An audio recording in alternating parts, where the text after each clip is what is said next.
ನೋಡಿ, aerospace park, aerospace corridor, aerospace corridor ಬಗ್ಗೆ ಈಗಾಗಲೇ ನಾವು ಮುಖ್ಯಮಂತ್ರಿಗಳು, ನಮ್ಮ ಡಿಫೆನ್ಸ್ ಮಿನಿಸ್ಟರ್, ರಕ್ಷಣಾ ಸಚಿವರನ್ನು ಭೇಟಿಯಾಗಿದ್ದಾಗ ನಾವು 2 ಕಾರಿಡಾರ್ ರಿಕ್ವೆಸ್ಟ್ ಮಾಡ್ಕೊಂಡಿದ್ವಿ. ಒಂದು ಬೆಂಗಳೂರು ಗ್ರಾಮೀಣ, ಆಮೇಲೆ ಕೋಲಾರ ಮತ್ತು ಚಿಕ್ಕಬಳ್ಳಾಪುರ, ಅದು ಒಂದು. ಆಮೇಲೆ ಇಲ್ಲಿ ಹುಬ್ಬಳ್ಳಿ, ಧಾರವಾಡ, ಬೆಳಗಾವಿ, ವಿಜಯಪುರ 2 ಕಡೆ ನಾವು ಡಿಫೆನ್ಸ್ ಕಾರಿಡಾರ್ಸ್ ಕೇಳಿದ್ದೀವಿ. ಅವರು ಅದನ್ನ ಕ್ಯಾಬಿನೆಟ್ ಬರ್ಬೇಕಾಗ್ತದೆ. ಮುಖ್ಯಮಂತ್ರಿಗಳು ಮುಂದಿನ ಸಲ ಡೆಲ್ಲಿಗೆ ಬಂದಾಗ ಪ್ರಧಾನಮಂತ್ರಿಗಳು ಭೇಟಿಯಾಗಿ ರಿಕ್ವೆಸ್ಟ್ ಮಾಡ್ಕೊಳ್ಳಿ, ನಾನು ಸಪೋರ್ಟ್ ಮಾಡ್ತೀನಿ ರಾಜನಾಥ್ ಸಿಂಗ್ ಅವರು ಹೇಳಿದ್ದಾರೆ. ಹೀಗಾಗಿ 2 ಡಿಫೆನ್ಸ್ ಕಾರಿಡಾರ್ಸ್ ನಾವು ಕೇಳೇ ಬಿಟ್ಟಿದ್ದೀವಿ. ಡಿಫೆನ್ಸ್ ಪಾರ್ಕ್ ಅಂತ ಹೇಳ್ತಾ ಇದಾರಲ್ಲ, ಈಗಾಗಲೇ ಇಕಸ್ ಒಂದಿದೆ. ಈಗ ಇಕಸ್ನವರು ನಿಮ್ಮ ಅರವಿಂದ್ ಮೇಳಿಗೆರೆ ಒಂದು 400 ಎಕರೆ ಬೆಳಗಾಂನಲ್ಲಿ ಇದೆ. ಡಿಫೆನ್ಸ್ ಇಂಡಸ್ಟ್ರಿ ಯಾರ್ಯಾರು ಬರ್ತಾರೆ ಇಲ್ಲಿ, ಕಾರಿಡಾರ್ ಆದ್ಮೇಲೆ ಸ್ವಲ್ಪ ಹೆಚ್ಚಿಗೆ ಇದು ಸಾಧ್ಯ ಆಗ್ತದೆ. ಅದಕ್ಕೆ ಆ ಕಾರಿಡಾರ್ ಸಲುವಾಗಿ ಅದಕ್ಕೆ ವೇಟ್ ಮಾಡ್ತಾ ಇದೀವಿ. ಮತ್ತು ಡಿಫೆನ್ಸ್ ಇಂಡಸ್ಟ್ರಿ ಯಾರ್ಯಾರು ಬಂದ್ರೆ ಅವ್ರನ್ನ ಲ್ಯಾಂಡ್ ಕೊಡ್ತೀವಿ. ಅವ್ರಿಗೆ ಏನೇನು ಬೇಕಾಗಿದ್ದಂತ ಇನ್ಸೆಂಟಿವ್ಸ್ ಎಲ್ಲಾನು ಕೂಡ ಕೊಡ್ತೀವಿ.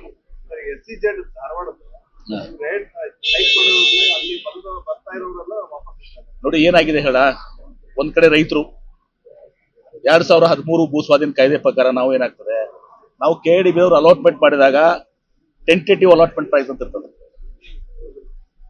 ತಾತ್ಕಾಲಿಕ ಇದು ಇರ್ತದೆ. ಅಂದ್ರೆ ಇವತ್ತು ನಾವು ಅಲಾಟ್ಮೆಂಟ್ ಮಾಡಿದಾಗ 20 ಲಕ್ಷ ಇರ್ತದೆ. ಆದ್ರೆ ಏನೋ ಒಂದು ಸ್ವಲ್ಪ ರೈತರು ಅವರು ಪರಿಹಾರ ಕೇಳಿ ಹೆಚ್ಚಿನ ಪರಿಹಾರ ಕೇಳಿ ಕೋರ್ಟ್ಗೆ ಹೋಗಿರ್ತಾರೆ. ಆ ಪರಿಹಾರ ಅದು ಸೆಟಲ್ ಆದ್ಮೇಲೆ, ಫೈನಾಲಿಟಿ ಬಂದ್ಮೇಲೆ ಅದನ್ನು ಫ್ರಾಕ್ಚರೈಸ್ ಮಾಡಿ ಅದು 25 30 ಆಗ್ತದೆ ಅಥವಾ 25 ಆಗ್ತದೆ. ಇದು ಸರ್ವೇ ಸಾಮಾನ್ಯ ಇರುವಂತ ವ್ಯವಸ್ಥೆ ಇದು. ಮತ್ತೆ ಈ ಕಡೆ ನಾವು ಜರ್ಕಂತ ರೈತರಿಗೆ ನಾವು ಭೂ ಸ್ವಾಧೀನ ಮಾಡ್ಕೊಂಡು ರೈತರಿಗೆ ನಾವು ಪರಿಹಾರ ಕೊಡ್ಬೇಕಲ್ಲ. ಕೋರ್ಟ್ ಏನು ಆದೇಶ ಮಾಡ್ತದೆ, ಫೈನಲ್ ಏನ್ ಬರ್ತದೆ, ಹಕ್ಕಿದೆ ಅವ್ರಿಗೆ. ಆ ಪರಿಹಾರ ಮೇಲೆ ಒಂದು ದಿವಸ ಅಪೀಲ್ ಮಾಡುವಂತದ್ದು, ಅದಾದ್ಮೇಲೆ ಕೂಡಿಸಿ ಇದು ಮಾಡ್ತದೆ. ಅದಾಗಿನೂ ಕೂಡ ಕೆಲವೊಂದು ವಿಚಾರಗಳು ಬಹಳಷ್ಟು ನಮ್ಮ ಹತ್ರ ಬಂದಿದಾವೆ. ಅದನ್ನ ಒಂದು ಸ್ಟ್ಯಾಂಡ್ ತಗೋತಾ ಇದ್ದೇವೆ. ಏನ್ರಿ FMCG ಪಾರ್ಕ್ ಇದೆಯಲ್ಲ, ಅದಕ್ಕೆ ಇನ್ಸೆಂಟಿವ್ಸ್ ಏನಿದಾವೆ, ಇನ್ಸೆಂಟಿವ್ ಸಿಗ್ತಾವ ಅವ್ರಿಗೆ. ಲ್ಯಾಂಡ್ ಸಬ್ಸಿಡಿ ಅಂತೇನಿಲ್ಲ, ಇಂಡಸ್ಟ್ರಿಯಲ್ ಪಾಲಿಸಿ ಪ್ರಕಾರ ಕೊಡ್ತೀವಿ. ಅದೇ ಏನ್ ಹೇಳಿದ್ರೆ ಯಾಕೆ ಕಾರಣಕ್ಕಾಗಿದೆ ಅಂತ ಹೇಳಿ. ಈಗ ನಿಮ್ ಭೂಮಿ ಇದೆ, ನಾವು ಅವತ್ತು ಒಂದು ರೇಟ್ ಫಿಕ್ಸ್ ಮಾಡ್ತೀವಿ, ಟೆಂಟೇಟಿವ್ ರೇಟ್ ಅಂತ. ಅದಕ್ಕೆ 90 ಲಕ್ಷ ಫಿಕ್ಸ್ ಮಾಡಿರ್ತೀವಿ. ನೀವು ಕೋರ್ಟಿಗೆ ಹೋಗಿರ್ತೀರ, ನಿಮ್ದು 1.5 ಕೋಟಿ ಆರ್ಡರ್ ಆಗುತ್ತೆ. ಆ 60 ಲಕ್ಷ ಅದನ್ನ ಫ್ರಾಕ್ಚರ್ ಮಾಡ್ಬೇಕಲ್ಲ ನಾವು ಆ ಲೇಔಟ್ ಮೇಲೆ. ಹೀಗಾಗಿ ಅದು ರೇಟ್, ಫೈನಲ್ ರೇಟ್ ಬರ್ತದೆ. ಅದು ಅಗ್ರಿಮೆಂಟ್ ನಲ್ಲಿ ಇದ್ದೇ ಇರ್ತದೆ. ಅದು ಯಾರಿಗೇನು ಮುಚ್ಚಿ ಮರೆ ಮಾಡ್ತಾ ಇಲ್ಲ. ಟೆಂಟೇಟಿವ್ ರೇಟು, ಫೈನಲ್ ರೇಟ್ ಏನ್ ಬರ್ತದೆ ಅದನ್ನ ಕೊಡ್ಬೇಕು ಅಂತ ಹೇಳಿ. ರೈತರು ಏನು ಭೂ ಪರಿಹಾರ, ಹೆಚ್ಚಿನ ಭೂ ಪರಿಹಾರಕ್ಕೆ ಹೋಗಿರ್ತಾರೆ, ಆ ಭೂ ಪರಿಹಾರ ಎಲ್ಲ ಒಂದು ಮುಕ್ತಾಯ ಕೊಟ್ಮೇಲೆ ಫೈನಲ್ ರೇಟ್ಗಾರ ಹೋಗ್ತೀವಿ. ಅದು ಕೆಲವು ಕಡೆ ಬಹಳ ಜಾಸ್ತಿನೂ ಕೂಡ ಆಗಿದೆ. ಉದಾಹರಣೆಗೆ ಗುಲ್ಬರ್ಗಾದಲ್ಲಿ, ಗದಗ್ನಲ್ಲಿ 35 ಲಕ್ಷ ಇದ್ದದ್ದು 75 ಲಕ್ಷಕ್ಕೆ ಹೋಗ್ಬಿಟ್ಟಿದೆ. ಅಂದ್ರೆ ಕೋರ್ಟು ಭೂ ಸ್ವಾಧೀನ ಅವ್ರಿಗೆ ಪರಿಹಾರ ಬಹಳ ಜಾಸ್ತಿ ಕೊಟ್ಬಿಟ್ಟಿದ್ದಾರೆ.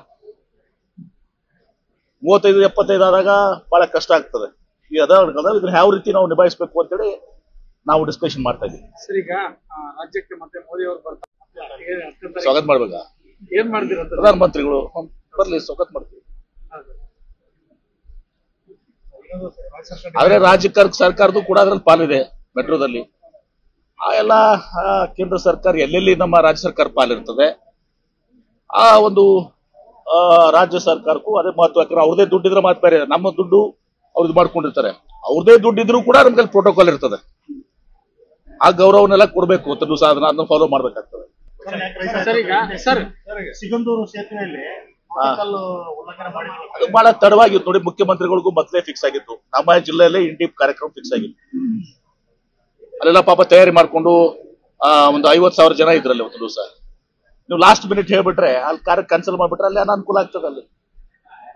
ಅದಕ್ಕೆ ಯಾವಾಗ ಒಂದು ಕಾರ್ಯಕ್ರಮ ಫಿಕ್ಸ್ ಮಾಡಿದ್ರೆ ಮೊದಲು ಮುಖ್ಯಮಂತ್ರಿಗಳಿಗೆ ಅವ್ರಿಗೆ ಮ್ಯೂಚುವಲ್ ಡೇಟ್ಸ್ ಅಂತಾರೆ, ಅವ್ರಿಗೂ ಮತ್ತು ನಮಗೆ ಒಂದು ಮ್ಯೂಚುವಲ್ ಡೇಟ್ ತಗೊಂಡು ಫಿಕ್ಸ್ ಮಾಡ್ಬೇಕಾಗ್ತದೆ. ನೀವು ಏಕಾಏಕಿ ಫಿಕ್ಸ್ ಮಾಡಿ ನಾ ಇಂಥ ದಿವಸ ಫಿಕ್ಸ್ ಮಾಡಿ ನೀವು ಬನ್ನಿ ಅಂದ್ರೆ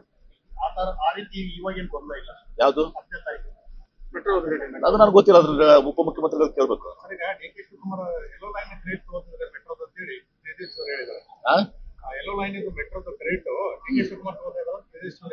ಅದೇ ನಮ್ ಪಾಲಿದ್ದಾಗ ನಮ್ ಪಾಲಿದೆಯಲ್ಲ, ಅದೇ ಆಗ್ಲಿ. ಕೇಂದ್ರ ಸರ್ಕಾರ ಏನು 100% ಕೇಂದ್ರ ಸರ್ಕಾರ ಇದ್ರು ಕೂಡ ನಮ್ಮ ಟ್ಯಾಕ್ಸ್ ಹಣ ಅಲ್ಲಿ ಹೋಗುದಲ್ವಾ?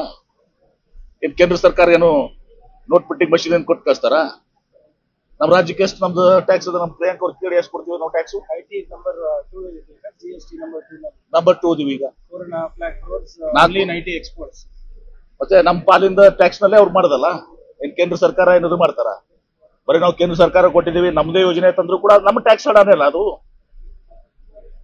ಇವರಾಗೆ ಕೊಡ್ತಾರ? ಸರ್, ಈಗ ಕಾಂಗ್ರೆಸ್ ನಾಯಕರು ಅಥವಾ ನಮ್ಮ ಪಕ್ಷ ಟ್ಯಾಕ್ಸ್ ಶೇರೇ ಸರಿಯಾಗಿ ಕೊಡ್ತಾ ಇಲ್ಲ. ನಾವೇನ್ ಕೇಳ್ತಾ ಇದೀವಲ್ಲ, ನಮ್ಮ ತೆರಿಗೆ ಪಾಲ್ ನಮ್ಗೆ ಸರಿಯಾಗಿ ಕೊಡ್ತಾ ಇಲ್ಲ ಅವರು. ಮಾಡಿದೀವಲ್ಲ ಅದ ಅಲ್ಲಿ ಬಂದಾಗತ್ತಲ್ಲ, ಅದನ್ನ ಅಫಿಷಿಯಲಿನೇ ಭೇಟಿ ಆದಾಗ ಪ್ರಾಪರ್ ಚಾನಲ್ ಇಂದ ಮಾಡಿದೀವಿ. ಸರ್, ಈಗ ಕಾಂಗ್ರೆಸ್ ಪಕ್ಷ ಅವರು ಸಂವಿಧಾನವಾಗಿ ಪರವಾಗಿದೆ ಅಂತ ಹೇಳ್ತಾರೆ. ನಮ್ಮ ನಾಯಕರು ಹೇಳ್ತಾರೆ ಸುಪ್ರೀಂ ಕೋರ್ಟ್ನೇ ಪ್ರಶ್ನೆ ಮಾಡ್ತಾರೆ. ಸುಪ್ರೀಂ ಕೋರ್ಟ್ ರಾಹುಲ್ ಗಾಂಧಿ ಅವ್ರ ಬಗ್ಗೆ ಕೇಳಕ್ಕ ಯಾರಕ್ಕಂತ ನೋಡಿ. ಹಾಗಲ್ಲ, ಈಗ ರಾಹುಲ್ ನೀವು ಭಾರತೀಯರಾಗಿದ್ರೆ, ನಿಜವಾದ ಭಾರತೀಯರಾಗಿದ್ರೆ ಇದು ತಪ್ಪಿದು. ನಮ್ಮ ಆಕ್ಷೇಪ ಈಗೂನು ಕೂಡ ಇದೆ. ಆ ರೀತಿ ಸ್ಟೇಟ್ಮೆಂಟ್ ಮಾಡ್ಕೊಂತ ಅವಶ್ಯಕತೆ. ಸಕಾರಾತ್ಮಕ ವಾತಾವರಣ ಇದ್ದಾಗ ಟ್ರಂಪ್ ದೇಶವನ್ನ ಆಡಳಿತಿದ್ರು, ಮೋದಿ ಅವರನ್ನ ಆಡಳಿತಿದ್ರು. ಈಗ ದೇಶದ ವಿರುದ್ಧನೇ ಮಾತಾಡ್ತಿದ್ರೆ, ನಾವು ಟ್ಯಾಕ್ಸ್ ಹಾಕ್ತೀವಿ ಅಂತಾರೆ. ಇದನ್ನ ಬರೀ ಮ್ಯಾನೇಜ್ ಆಯ್ತಾ ಅಂತ ಯಾರು? ಬಿಜೆಪಿ ಕಡೆಯಿಂದ. ನೋಡಿ, ಬಿಜೆಪಿ ಟ್ರಂಪ್, ನಾನು ಮೋದಿ ಅವ್ರದ್ದು ಟ್ರಂಪ್ ಅವ್ರದ್ದು ಬಹಳ ಗೆಳತನ ಇತ್ತು ಏನ್ರಿ. ಅಬ್ಕಿ ಬಾರ್ ಟ್ರಂಪ್ ಗೆ ಸರ್ಕಾರ ಎಲ್ಲ ಮುಂದೆ ಹೋಗಿ ಅವರು ಟ್ರಂಪ್ ಇದ್ದಾಗ ಮಾತಾಡಿದಾರೆ. ಆ ಗೆಳತನ ಎಲ್ಲಿ ಹುಸಿ ಹೋಯ್ತು ಗೊತ್ತಿಲ್ಲ ನಮಗೆ. ಆದ್ರೆ ಒಬ್ಬ ಪ್ರಧಾನಮಂತ್ರಿಗಳು ನಾನು ಬೇರೆ ದೇಶಕ್ಕೆ ಹೋದಾಗ ಅಲ್ಲಿ ರಾಜಕೀಯದಲ್ಲಿ ನಾವು ಭಾಗವಹಿಸುವಂತದ್ದಲ್ಲ. ಕರ್ನಾಟಕದ ಮೇಲೆ ಯಾವ ರೀತಿ ಹಾಗೆ ಆಗ್ತದೆ. ಎಲ್ಲರ ಮೇಲೆ, ಕರ್ನಾಟಕ ಅಲ್ಲ ಇಡೀ ಭಾರತ ದೇಶ ಮೇಲೆ ಆಗ್ತದೆ, ಪರಿಣಾಮ ಆಗ್ತದೆ. ಕೆಲವೊಂದು ಸೆಕ್ಟರ್ಸ್ ಮೇಲೆ ಇವತ್ತು ಸಹ ಉದಾಹರಣೆ ತಗೋರು, ವಿಯೆಟ್ನಾಮ್, ಇಂಡೋನೇಷಿಯಾಗೆ 18-19% ಇದೆ ಮ್ಯಾನುಫ್ಯಾಕ್ಚರಿಂಗ್ ನಲ್ಲಿ, ಎಲೆಕ್ಟ್ರಾನಿಕ್ಸ್ ಇಲ್ಲ 18-19% ಇದೆ. ನಮ್ದು 25%. ಅವ್ರದ್ದು ಕಾಂಪಿಟೇಟಿವ್ ಆಗುತ್ತೆ ಎಕ್ಸ್ಪೋರ್ಟ್ಗೆ, ನಮ್ಗೆ ಹೊರತ ಬಿಡ್ತದೆ. ಹಿಂಗೆ ಬಹಳಷ್ಟು ಇದಾವೆ. ವಿದೇಶಿ ನೀತಿಯನ್ನು ಅನುಸರಿಸಿದ್ರೆ ಸರಿಯಾಗಿ ಮ್ಯಾನೇಜ್ ಮಾಡ್ಲಿಕ್ಕೆ ಬಿಜೆಪಿ ವಿಫಲವಾಗ್ತದೆ. ಅದರ ನಿಮಗೆ ಗೊತ್ತಾಯ್ತಲ್ಲ, ಮೋದಿ ಅವ್ರದ್ದು ಟ್ರಂಪ್ ಅವ್ರದ್ದು ಒಡನಾಟ ಎಷ್ಟಿತ್ತು. ನೀವೇ ಹೇಳಿದ್ರು, ನಾನು ಹೇಳ್ತಾ ಇಲ್ಲ ಮತ್ತೆ ನಿಮ್ಗೆ ಗೊತ್ತಿದೆ. ಸರ್, ಇದು KRS ಡ್ಯಾಮ್ ನ ಟಿಪ್ಪು ಸುಲ್ತಾನ್ ಸಾಗರ್ ಮಾಡ್ಲಿಕ್ಕೆ ಕಾಂಗ್ರೆಸ್ ಹುನ್ನಾರ ನಡೆಸಿದೆ ಅಂತ ಹೇಳ್ತಾರೆ. ಅದೆಲ್ಲ ಸುಮ್ಮನೆ ಯಾರು ಯಾರು ಪಕ್ಷ ನಾಯಕ. ನಾನು 86 kg ಇದ್ದವಳು 71 kg ಬಂದಿದ್ದೀನಿ. ವಯಸ್ಸಾದ್ಮೇಲೆ ಸ್ಮಾರ್ಟ್ ಆಗಿ ಕಾಣ್ತೀರ ಅಂದ್ರೆ ಜಿನ್ನಿ. 126 kg ವೇಟ್ ಇದೆ. ನಾವು ಈಗ 114 kg ಲೆಕ್ಕ ಬಂದಿದ್ದೀವಿ. ಯಾವುದೇ ಸೈಡ್ ಎಫೆಕ್ಟ್ ಆಗಿಲ್ಲ. 84ರಿಂದ 50 kg ಬಂದೆ. ಆಮೇಲೂ ಸಣ್ಣಗೆ ಫಿಟ್ ಆಗಿದ್ದೀನಿ. ಅದಕ್ಕೆ ನಾನು ಯೂಸ್ ಮಾಡ್ತಾ ಇರೋದು ಜೀನಿ ಸ್ಲಿಮ್.